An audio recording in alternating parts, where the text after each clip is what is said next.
And I just wish Richard Dreyfuss could be a little bit more nicer because when he's nicer, he actually can do really good work. When he's a fucking asshole with a receding hairline and a gut, nobody wants to hire you.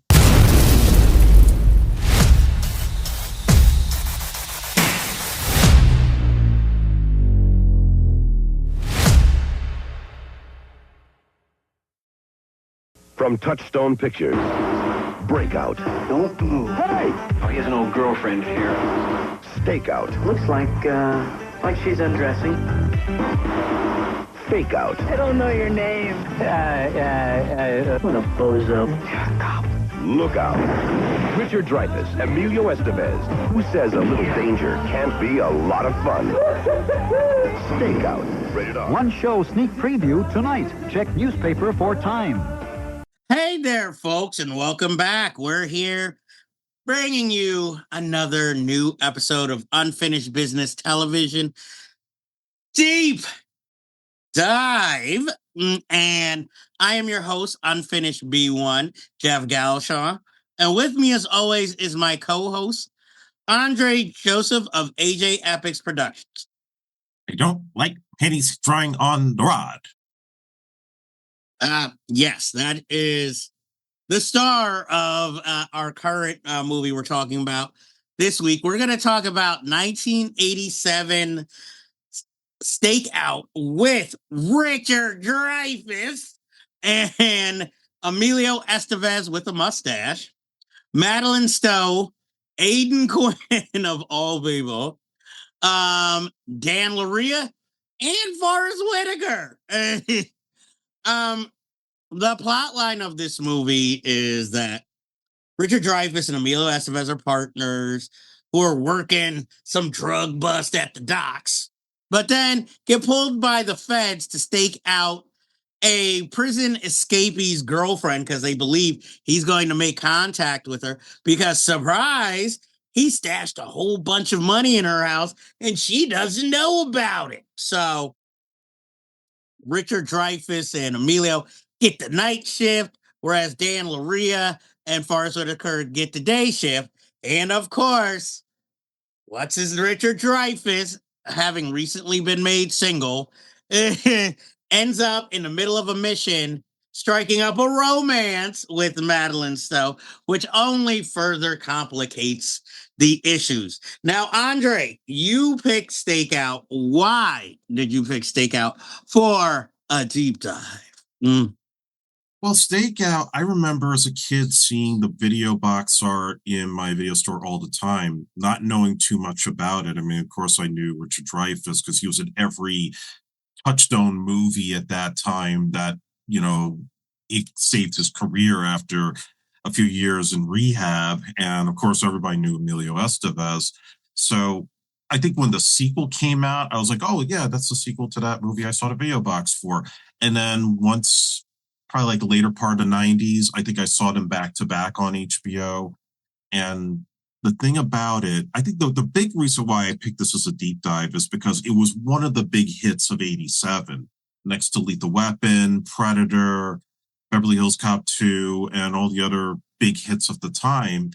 And yet it seems like this movie's almost been quickly forgotten. I don't know if it's because Richard Dreyfuss is such a divisive figure or because Emilio decided to step away from Hollywood, but it was a big film for that time. It was number one the week it came out, and it was a big hit on home video.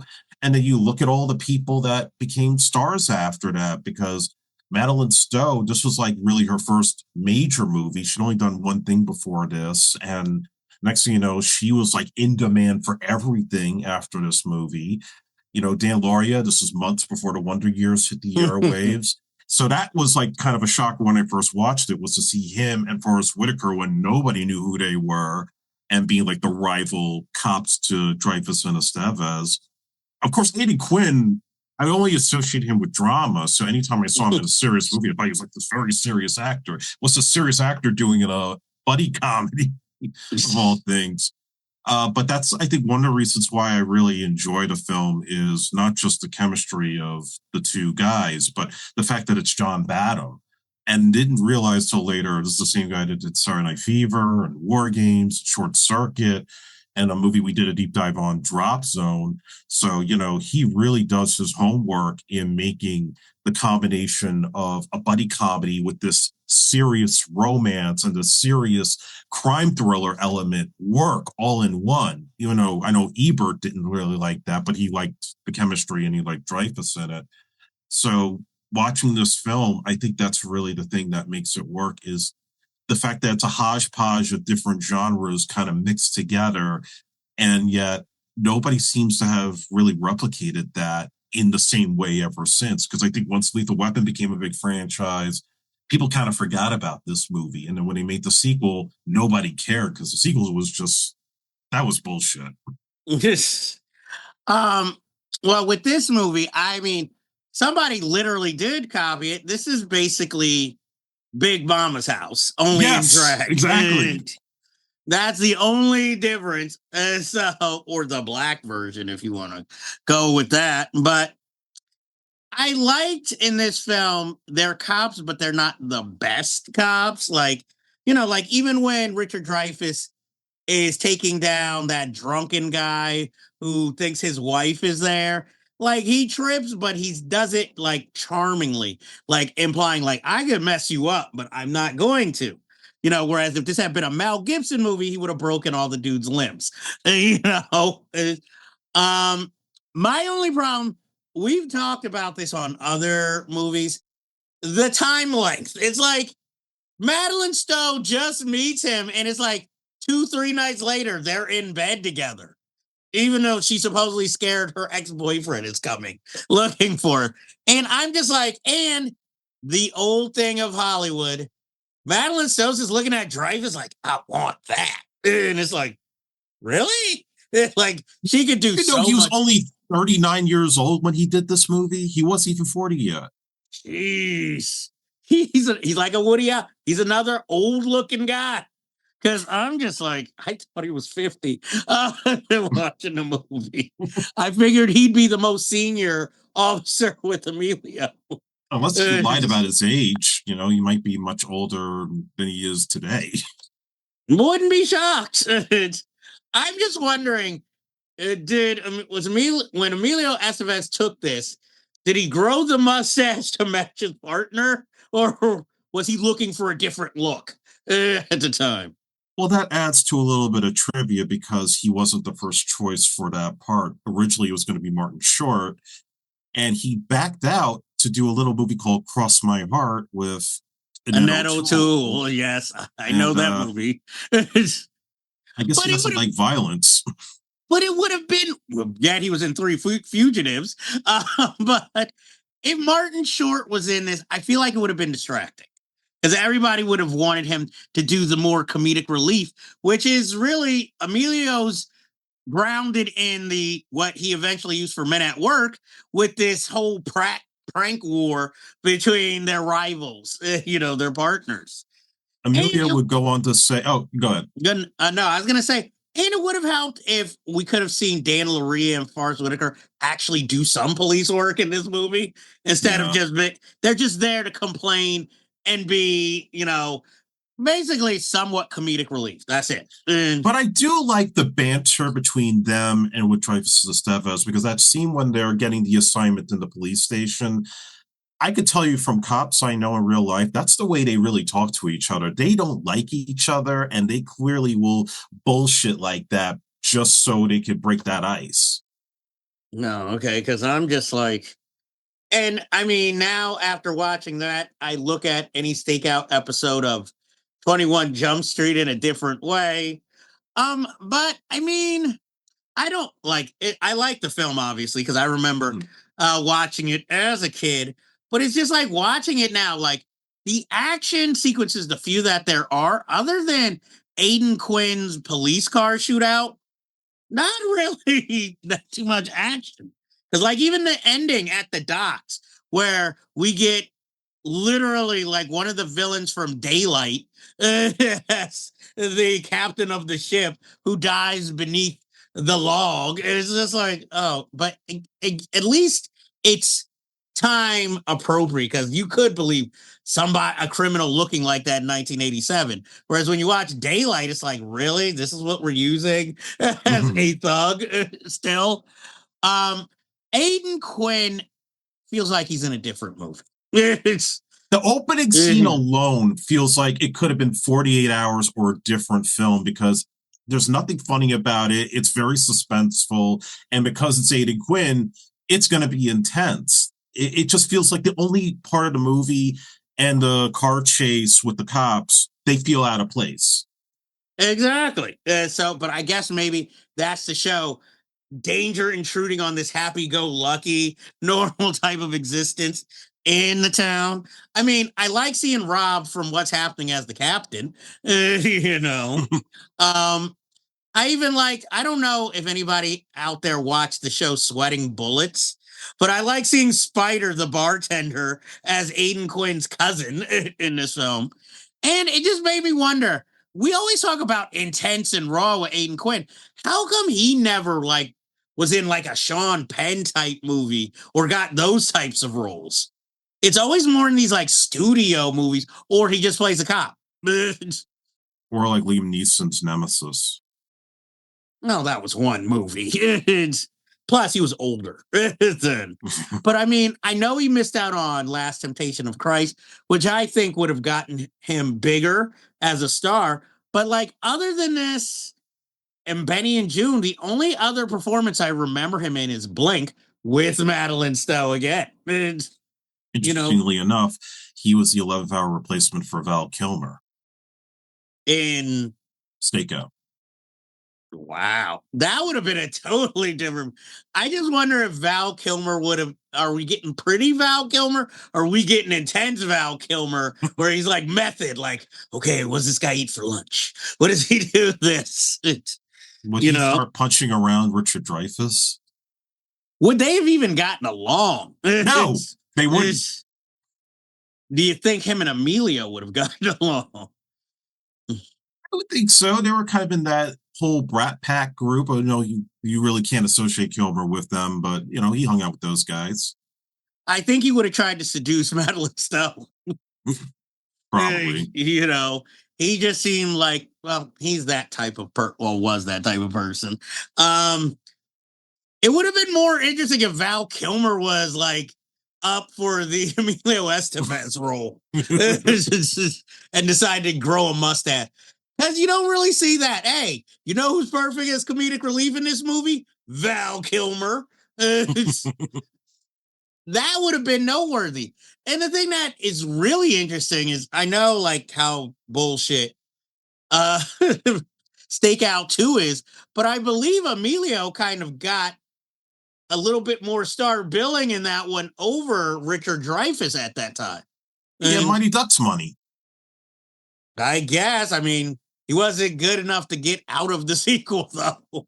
Like, be like, nah, you got to pay me this much. You got to give me Judgment Night money to come back. So he joined, and we could talk about another Stakeout another time. Its main problem, it played up the comedy way too much instead of any of the crime. And I think that's why the first movie works is because there are no comedians in it. It's all serious actors trying to do comedy, but in a very natural, grounded manner. Yeah, because the screenplay is great. And it's shocking the team behind this did write and direct another Stakeout, But yeah, and the writer would go on to also write Disorganized Crime and Rush Hour. Didn't he also write Gang Related? Yes, he also directed Gang Related. Yes. So he knows the streets. But yeah, the weird thing with this movie, it all works and it shouldn't. That's the whole thing of this movie. Because again, it's really weird. What is the perfect Richard Dreyfuss role?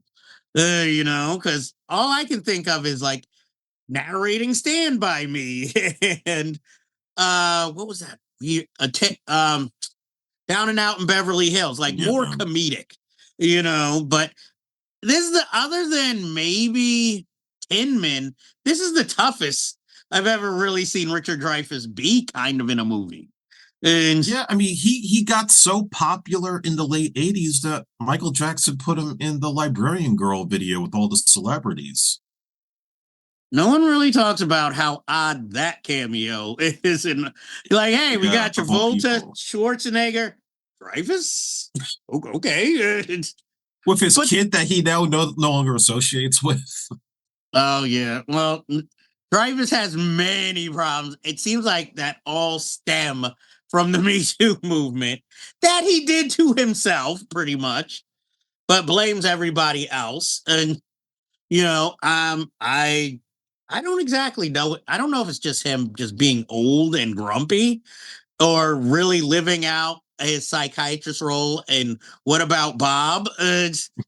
Have we thought maybe Bill Murray just destroyed him on that movie, and he Maybe hasn't Bill been? Murray was the sane one of the two. I wonder. Do you think Richard Dreyfuss and Randy Quaid talk? It's- Yeah, they have their tinfoil meetings. yeah, because they both seem to have just gone so far off.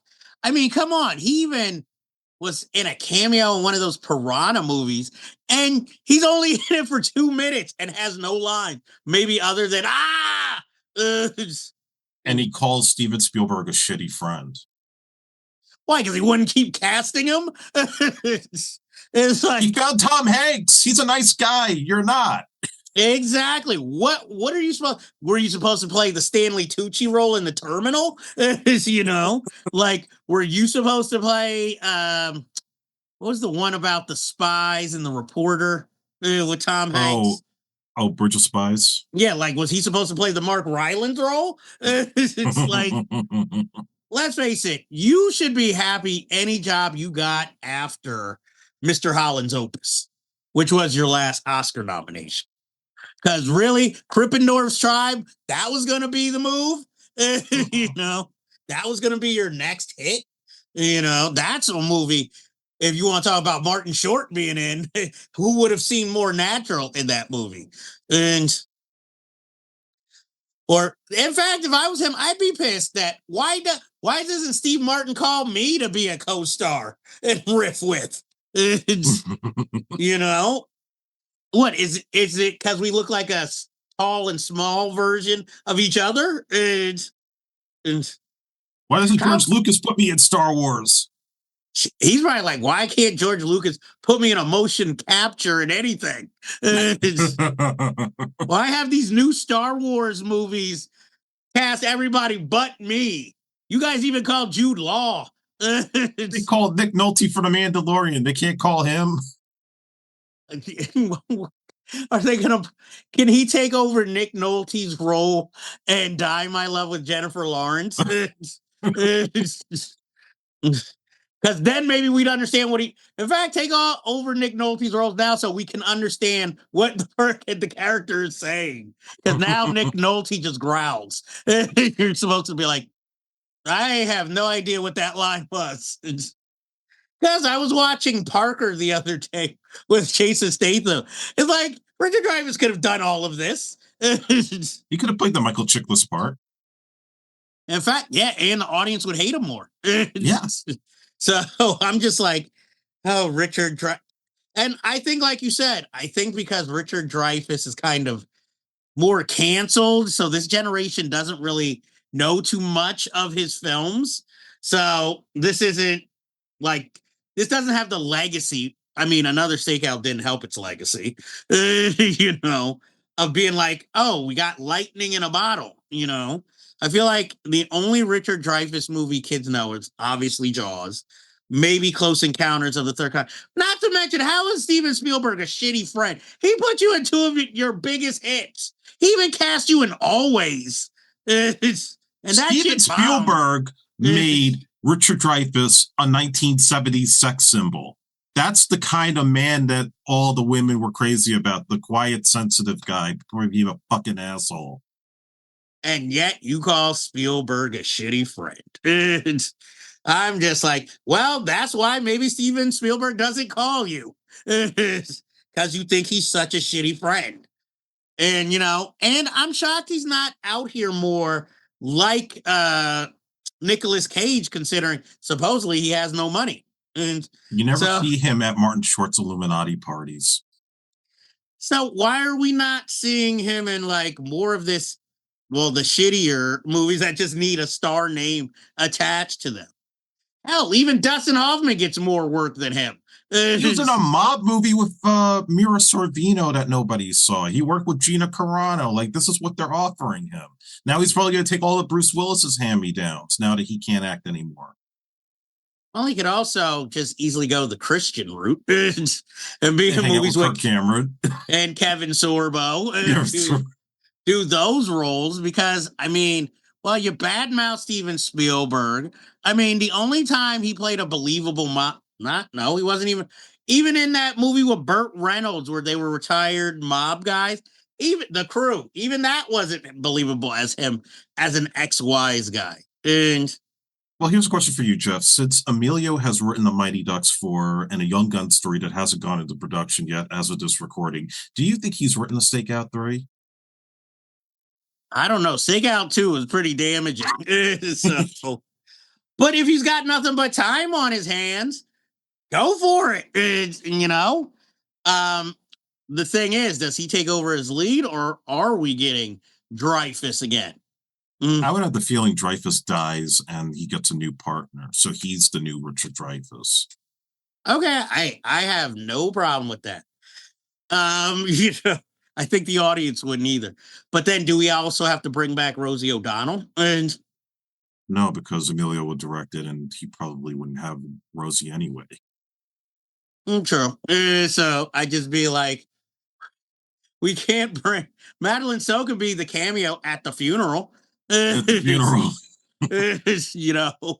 Be like, I'm going to get what's his name's killers, But the captain, still played by Dan Lauria, is like that was a smart choice for the sequel. Was bring him back. He's like, we're gonna get you a new partner, but you're only 2 weeks away from retirement, so wrap this shit up. And your new partner is Kevin Hart. That's all Emilio has to do. Write the role for Kevin Hart, and as the son of Forrest Whitaker's part. Exactly. Who's still kind of mad all the pranks he pulled on my dad. He can make a cameo. I mean, he's taking anything now. Hey, this will still probably be better than Loaded Weapon. So I'm all for that. And so I say, Emilio, go with Stink. I say go with Men at Work too. Yes, it's time.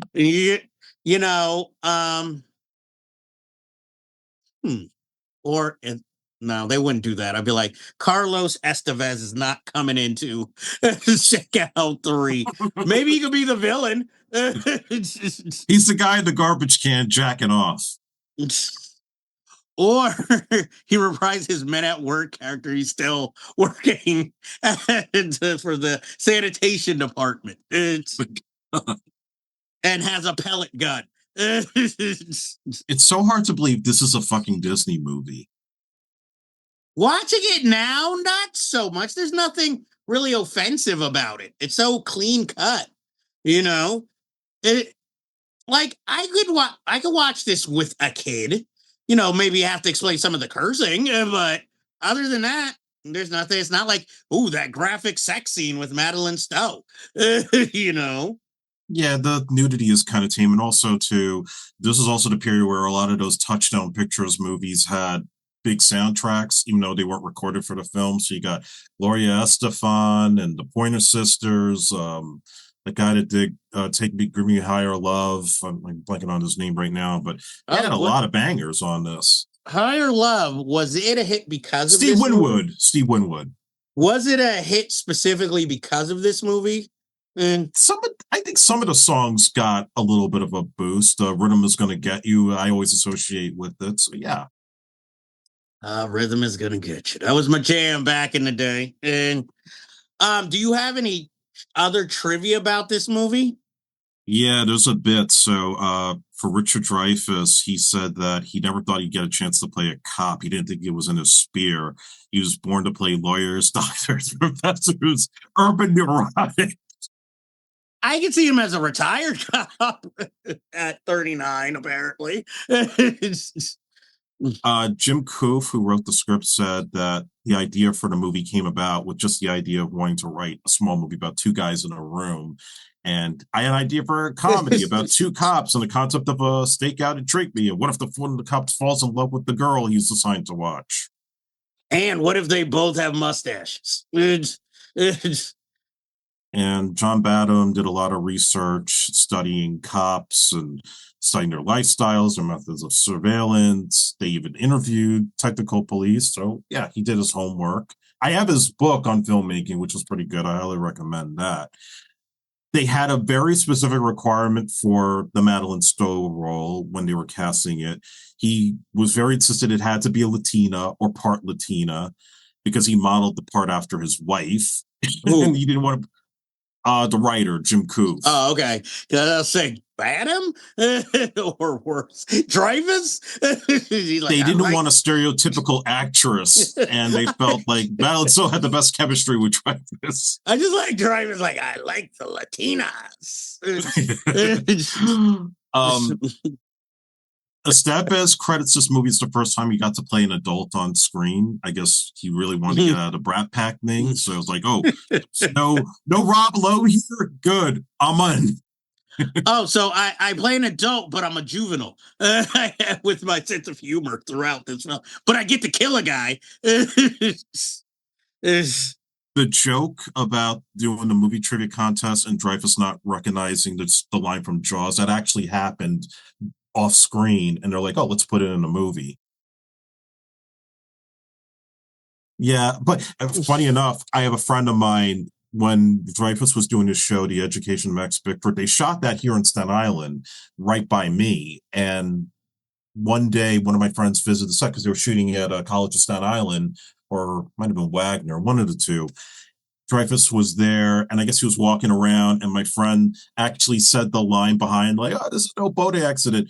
And Dreyfuss just, like, put his head down, threw his hands up, and kept walking.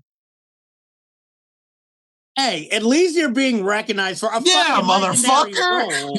Appreciate your fans, Jesus. Dreyfuss. Aidan, yeah. Go ahead. No, go ahead. Aidan Quinn met his wife on this film because I think she worked as an extra. Oh, okay. They also say that his height was described as 5'6" in the movie, but he's really 5'4", and Emilio's only 5'6". Yeah, I guess I'm just like they were trying to play up the sexiness of the man. I'm like, who? But even in their scenes together, did Dreyfuss come across as taller, or was Emilio always visibly taller than him? They looked like they were the same height every time I saw the movie. Okay, and you probably know this because you read her book, but Demi Moore met Bruce Willis during the premiere of this movie, and at the time she was engaged to Emilio, and we know what happened from there. Yes, this is one of the reasons why, like, I don't understand Emilio Estevez, because even in her book and even in that Charlie Sheen documentary, they always say Emilio's such an artist. He's so artistic. Then you watch what he was in, and he always has this jokey personality, and you're like, this is the artist? What does he? Did he watch Amadeus and be like, that's how I should act? Because I'm like, I don't get it. I mean, and don't get me wrong, you know I love Emilio Estevez. But I'm just like, things aren't making sense in these recollections of him, you know? No. So I'm just saying, though, I wouldn't have been shocked if Charlie Sheen was up for the Aidan Quinn role. Imagine, oh my God, that'd be weird. They offered the directing job initially to Leonard Nimoy. I knew that one. Between this and Three Men and a Baby, he chose Three Men and a Baby because he didn't feel comfortable handling big action. Yeah, because weirdly, they offered him Lethal Weapon also. Weird. I don't think he's do that. I don't think that would have gotten a sequel if he had done that. No, And would have been a little so, too touchy. exactly. The prison that they shot the opening scene when Aidan Quinn escapes, they would later reuse that for another John Badham movie, Bird on a Wire, when David Carradine gets let out of jail in the beginning. I wouldn't know because I think I made it 5 minutes into that movie before even back in the day turning it off. And the only other trivia besides the shitty sequel, this movie has been remade twice in Malaysia and I think in Bollywood. I can see. I mean, Yeah, it's a simple universe. premise. Yeah. I'm sure that the actors they cast were more believable than Richard Dreyfuss, though. You know, how come he was never a Beverly Hills Cop villain? That would have been perfect casting. Yeah, he could have been the evil captain if they did the third movie back in, like, say, 89, 90. Exactly. Or even, well, he's too old to be an Axel F in Kevin Bacon's role. Yeah, no. But it could have been believable if he had maybe kept in shape, you know. Just like he could have been in a Marvel movie. He could have had Bill Murray's role in what was it, Ant-Man 3? But you know, that's the way the cookie crumbles. Like I enjoy this film. It doesn't reinvent the wheel, but it has a charm to it. And if you're just looking for something to watch and be entertained with when times were simple, this is your movie. But I will warn you, if you're going to this for action, there isn't that much in it. It's more of a comedy. And you know, and if you like Richard Dreyfuss's voice, because the worst part was Richard Dreyfuss in a sex scene. It's just like that. And the fact that she's calling him, wanting him. Maybe that was early negging. Like, nah, girl, I can't date you. Blah, blah, blah, blah. And then she wants him even more. So much so that night when she sees him again, she's like, I want you inside of me. You know, the way you got rid of my friend's drunk husband just made me so wet. You know, hey, I'm just going by what this movie is asking of its audience to believe. Okay. And then just so Emilio gets something, we're like, oh, he has a wife. And that's all, which was the same thing in the sequel. It's like, oh, we acknowledge he's married. That's it. No, nobody cares about Emilio stuck in the house. Just like Forrest Whitaker has nothing to do really in this movie. Nothing. He doesn't even do anything interesting. Yeah, Dan Lauria is obviously the main character in that partnership because all he says like, "Oh, that's not funny" when they put the cat in the car. that's really the only line I remember Forrest Whitaker. Obvious why he didn't come back for the sequel. But now I feel like he'd come back if there was a 3. I think so too. Be like now Dan Lauria is retired and Forrest Whitaker is the captain. I know who likes boys. Yes, and he's blustery. You know, he'll have that accent from that Keanu Reeves movie where he played the dirty captain. I don't know what accent that was, but okay. Yeah. Do you have anything else to say about Stakeout? And I think it's highly underrated for the time, and it's funny, and I like the chemistry of Dreyfuss and Estevez, and I like the mix of all the genres thrown in. John Badham, he was on a winning streak back then, so it definitely is a highlight of the decade for him. And I just wish Richard Dreyfuss could be a little bit more nicer, because when he's nicer, he actually can do really good work. When he's a fucking asshole with a receding hairline and a gut, nobody wants to hire you. So shut the fuck up, make peace with Spielberg, and maybe end your career on a good note. Well, at least he didn't say anything bad about Rob Reiner after he died. And stop being anti-woke. Dreyfuss. I'm like, does he? You would think with his political beliefs, he'd be like hanging with Trump. You would think so, right? He's hanging with Bill Maher, smoking weed. I think see that's the one thing I think hasn't changed about Dreyfuss. I think he was smoking weed back then. Now he's smoking weed now. Might also be for whatever ailments he has. But like I say give Stakeout a chance. It's not bad. It's I guess this shows our age. This would be old school Hollywood to this next generation. Yeah. You know, like, it's a good choice. I mean, most of you have seen it in Big Mama's house. You know, this one just doesn't have the drag element in it. So, but it does have black people because it has Forrest Whitaker in a Latina played by Madeleine Stowe. I'm sure when they were like, we need a Latina actress, Maria Conchita Alonso was like probably at the top of the list, but she probably was busy. Or they were probably like, she's too Latina. We want kind of could go either way. Which also Middle of the explains, road. yeah, which also explains Madeleine Stowe's slight accent that she has in some scenes, and then in other scenes she doesn't. And but the strange thing, I could have swore she was in. I know it came out later, but I remember her more from Worth Winning than this movie. Yeah. So, but I know Worth Winning came out after. So, and maybe it was because different types of characters, like she's so bitchy and Worth Winning, where here she's like, oh, the girl next door. And then she's like, oh, I have good choices in men. Not really. Not really. No. Because I'm like, Aidan Quinn was kind of other than the looks, I don't see what was so great about him. You know? Reminds me of some girls I know personally. Yes. And what was worse was he's like willing to kill everybody. He did do the typical prison male thing where it's like, oh, he was inside of you, so he must die. Like, I'm just wondering, weren't you bending some dudes over in prison? That seems par for the course. Got that pretty face. Shit, if he's not doing, he's getting done. So, and I don't know, his cellmate was willing very much to stab him. So, I'm guessing maybe that's not the first time he stabbed him with a blade.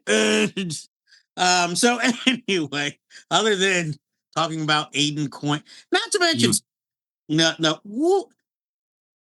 I don't understand. You're on a cross country. You could have gone to Mexico at any point. I understand you want the money. Why are you robbing gas stations? Yeah, that was so random. But you'll pistol whip the guy instead of shooting him. But you're willing to kill everybody else. What he's like, hey, he's a working man. I'll just knock him out.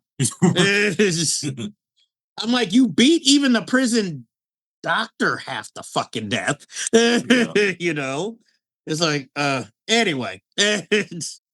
Any last words for Stakeout? Aidan Quinn knows how to penetrate the heart, among other things. Yeah. So that ends this week in the deep dive. But you know, we have plenty down here to dismantle, dissect, and digest. So we will see you next time.